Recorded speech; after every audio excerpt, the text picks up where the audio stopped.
बच्चों, आज हम आप लोगों को पढ़ाएंगे ढाल, ढालांश, प्रामाण्य और अंतर्दृष्टि गोचरता। देखिए, इन चारों की जरूरत फेना में उस समय पड़ती है जब कहीं किसी पहाड़ी क्षेत्र में फेना को कार्यवाही करनी पड़ती है या निगरानी करनी पड़ती है। ठीक है। पहाड़ी क्षेत्रों पे कोई भी कार्यवाही या तो अपनी फेना हो, उसको कहीं पे ले आना ले जाना इसके लिए, या फिर दुश्मन की कहीं फेना पहाड़ी क्षेत्र में हो, हमें उनको मार भगाना हो या वहां उनको हटाना हो, उन पे आक्रमण करना हो, कार्रवाई करना हो। ठीक है। तो वहां हम इन चीजों का प्रयोग करते हैं और इन चीजों के बारे में जानकारी जरूर होनी चाहिए। ठीक है। तो ये ढाल है। ढाल जो कि हम सब लोग जानते हैं, पृथ्वी के उतार और चढ़ाव को ढाल कहते हैं, जो कि साधारण शब्दों में हम लोग इस्तेमाल करते हैं कि ये ढाल, इसको कहते हैं ना, वो ढाल ज्यादा है, ढाल कम है। ठीक है। तो हर स्थान पे हमें लगता है इससे बच्चा बच्चा परिचित होगा ढाल क्या होता है। ठीक है। और इन्हीं ढाल को प्रकट करने की जो दो विधियां होती हैं वो होती हैं ढालांश विधि और प्रामाण्य विधि, जो कि ये दोनों विधियां होती हैं। ठीक है। और अंतर्दृष्टि गोचरता वो होता है जैसे एक पहाड़ी से दूसरी पहाड़ी दिखाई दे रही है या नहीं दिखाई दे रही है, उसे कहते हैं ना अंतर्दृष्टि गोचरता। यानी एक स्थान से जहां हम इकट्ठा हुए हैं या जहां से हम देख रहे हैं, वहां से कोई भी पहाड़ी जिसको हम देखना चाहते हैं वो दिखाई देगी या नहीं दिखाई देगी, इसी कहते हैं अंतर्दृष्टि गोचरता। ठीक है। और ये अंतर्दृष्टि गोचरता, ढालांश, प्रामाण्य या ढाल, ये सब निर्धारित होता है सीधे मैप पर। मैप को देखकर ही जो है, जैसे मान लीजिए किसी पहाड़ी क्षेत्र का मैप है, वहां के मापक के अनुसार जो है उसको देखा जाता है कि ये ढाल कितना है, दुश्मन की फौज यहाँ पे है, हम यहाँ पे हैं, यहाँ पे हमको कार्रवाई करनी है, तो ये चीज हमको दिखाई देगा या नहीं दिखाई देगा। इन सारी चीजों की जानकारी हम प्राप्त करते हैं ढाल, ढालांश, प्रामाण्य और अंतर्दृष्टि गोचरता जानकारी ज्ञात करने के लिए। ठीक है। चलिए हम आपको थोड़ा सा इसे समझा देते हैं। जैसे देखिए, जैसे ढाल जो है, ढाल का मतलब मान लीजिए कोई एक पहाड़ी है। ठीक है। पहाड़ी की ये ऊंचाई है और ये पृथ्वी की सतह है क्षैतिज। ठीक है। क्षैतिज। ठीक है। अब यहाँ से पहाड़ी की जहां से देख रहे हैं, ये जो है वो होगा ढाल। तो ये ढाल जो है दो प्रकार के होते हैं, सुगम ढाल और दुर्गम ढाल। तो सुगम ढाल वो ढाल होते हैं जिनका ढालांश कम होता है, यानी जिस पे हम आसानी से चढ़ जाएं। इतना ध्यान दीजिएगा, जिस पर हम सरलता से चढ़ जाएं उसे कहते हैं सुगम ढाल, और जिस पर हम चढ़ने में कठिनाई हो उसे कहते हैं दुर्गम ढाल। ठीक है। तो ढाल जो है सुगम और दुर्गम दो प्रकार का होता है। ठीक है। तो ढाल तो सामान्य सी चीज है, इसको सब लोग जानते हैं, इसमें बहुत ज्यादा आपको बताने की जरूरत नहीं है। ढाल को प्रकट करने की दो दो विधियां होती हैं, वो होती हैं ढालांश और प्रामाण्य। ढालांश का मतलब, जैसे ये ढाल जो है, हम यहाँ खड़े हैं, यहाँ से हमको किसी पहाड़ी दिखाई दे रही है या पीछे दूसरी पहाड़ी है, यहाँ हम देख रहे हैं, तो ये जो ढालांश जो हो सकता है, तो ये जो ढाल का जो कोण होगा इसे हम लोग कहते हैं ढलांश। ठीक है। ये है ढलांश, यानी कितना कोण जो है, कितने अंश का ढाल है। ठीक है। अब आप समझ सकते हैं कि जितने कम अंश का ढाल होगा उतना ही सुगम होगा, और जितने अधिक अंश का ढाल होगा उतना ही वो क्षेत्र दुर्गम होगा। अर्थात जो छोटा ढाल होगा, जो कम अंश का होगा, उस पर हम आसानी से चढ़ सकते हैं, हम भी चढ़ सकते हैं, सेना भी चढ़ सकती है, वहां पर हमारे टैंक वगैरह चढ़ जाएंगे आराम से। ठीक है। और जितना कोण ज्यादा होगा उसी को कहते हैं उतना ही दुर्गम ढाल। जैसे मान लीजिए हम यहाँ खड़े हैं और यहाँ की पहाड़ी को हम देखते हैं, तो ये आप देखेंगे जो है कि ये अंश जो है इस कोण से ज्यादा है, तो ये इसके मुकाबले ये दुर्गम है। अब ऐसे कोण पे, ऐसे ढाल पे हम चढ़ भी सकते हैं, नहीं भी चढ़ सकते। ठीक है। तो ये होता है ढालांश। पहली विधि जो प्रकट करते हैं ढालों को, वो होती है ढालांश विधि। बोल देंगे इतने अंश का ढाल है, इतने डिग्री का ढाल है, 10 डिग्री, 20 डिग्री, 50 डिग्री, इतने डिग्री का ढाल है। ठीक है। ये ढालांश हो गया। दूसरी जो विधि होती है वो होती है प्रामाण्य विधि। प्रामाण्य का जो विधि होती है ये भिन्न के रूप में होती है। भिन्न का मतलब एक अंश होता है, ऊपर नीचे हर होता है। ठीक है। सब लोग जानते हैं भिन्न क्या होता है। तो ये भिन्न के रूप में प्रकट करते हैं, जिसका मापक इस बार के जो जिसका सूत्र ये होता है, प्रामाण्य बराबर ऊंचाई अंतर। पहला नंबर, अगर हम जमीन की सतह पे देख रहे हैं तो सिर्फ ऊंचाई बटे क्षैतिज दूरी करते हैं। अगर हम किसी पहाड़ी पे खड़े हैं तो वहां पर इसी ऊंचाई को ऊंचाई अंतर कर दिया जाता है।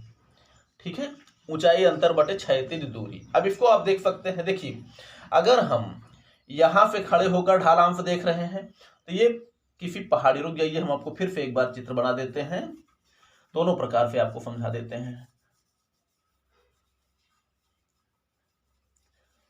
जैसे मान लीजिए अगर हम यहाँ पे खड़े हैं और यहाँ पे जो है हमको एक पहाड़ी है, तो हम जमीन पे अगर खड़े हैं, सॉरी थोड़ा सा तिरछा हो जाता है बच्चों, या बिल्कुल आप सीधा खींचिएगा क्योंकि हम अभी मार्कर चलाने का बहुत अभ्यास नहीं है, इसलिए ये लाइन जो है तिरछी हो जा रही है, लेकिन आप लोग पटरी पे बनाएंगे तो सीधा रहेगा। ठीक है, चलिए ये जो प्रावण्य होता है ये ऊंचाई अंतर या ऊंचाई, अगर एक सामने पहाड़ी है या आप पहाड़ी पे नहीं है या आप जमीन पे खड़े हैं क्षैतिज सतह पे, तो वो ऊंचाई हो जाती है, तो ये पहाड़ की ऊंचाई हो जाएगी। क्षैतिज दूरी ये है कि आप जहां से खड़े हैं वहां से उस पहाड़ की दूरी कितनी है, तो इन्हीं दोनों के अनुपात को प्रावण्य बोला जाता है। लेकिन हाँ, इसमें एक चीज विशेष ध्यान रखा जाता है कि ऊंचाई अंतर जो है हमेशा इकाई यानी एक के रूप में रहती है।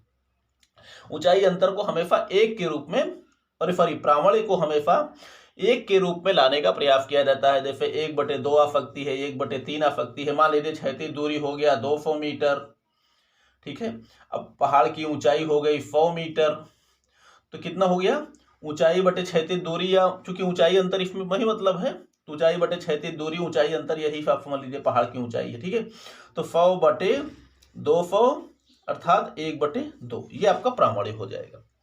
ठीक है, हमेशा प्रयास किया जाए कि प्रावण्य की जो अंश जो होगा, जो ऊपर के अंक हो गए जिसे हम अंश कहते हैं, अंश बटे हर, तो अंश को हमेशा जो है एक इकाई यानी एक के रूप में रखने का प्रयास करते हैं। तो ये होता है ऊंचाई बटे क्षैतिज दूरी। अब और यहीं पर हम जो है, अब ऊंचाई अंतर कहाँ पे लागू होता है आप देख सकते हैं। जैसे हम मान लीजिए पहाड़ी पे खड़े हैं, फिर उसके बाद हम दूसरी पहाड़ी से हमको जो है इसका जो है क्षैतिज दूरी निकालना, सॉरी प्रावण्य निकालना है, तो ये जो, अब पहली बात तो इस पहाड़ी से आप यहाँ तक आप लंब पड़ेगा, बाइक ये सब चीजें मैप पर होगी, ठीक है, नक्शे पर ही ये सारी चीजें होंगी।